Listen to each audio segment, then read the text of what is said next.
lion doesn't go into battle worrying about how it feels, worried about how sharp its tools are, worried about how it compares to other lions.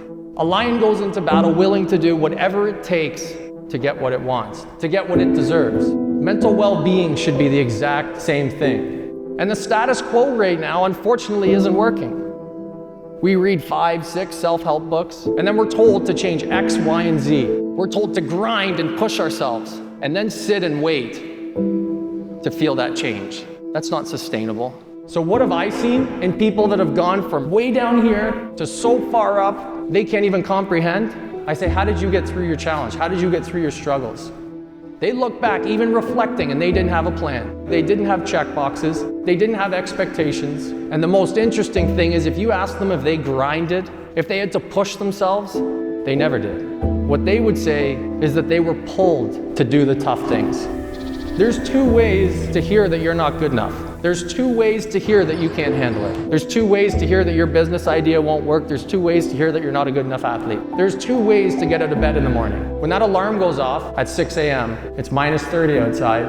The story we have right here, the 10% of our mind that we can control, that narrative, we all have it. No matter how low or how crummy we may feel, whether we like it or not, we are telling ourselves a story that you can handle the challenges in front of you, or that you can't. You have a story in your mind telling you how strong you are, or the opposite. You have a why. Why am I gonna get out of bed right now? Why am I gonna push through this? That story is telling the 90% of our brain that makes all our decisions, that controls all our motivations, controls our instincts, our intuition. We're telling that survival part of our brain if we can handle it.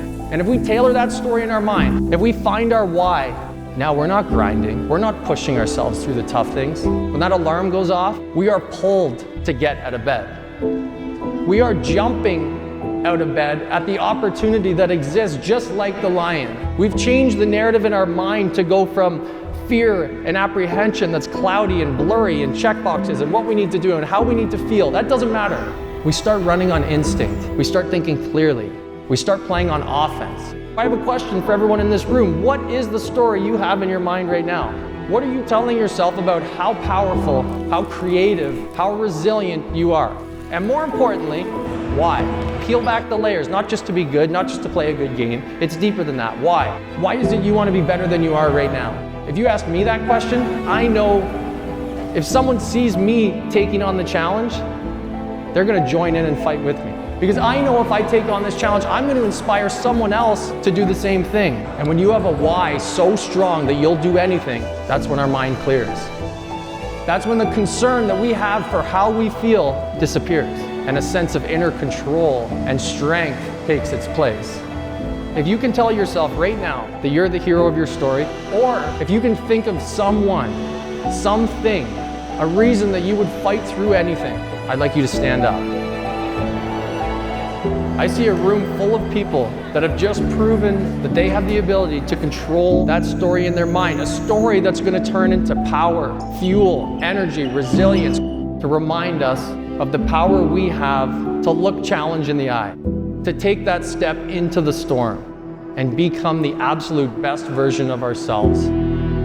How many people here are the hero of their story?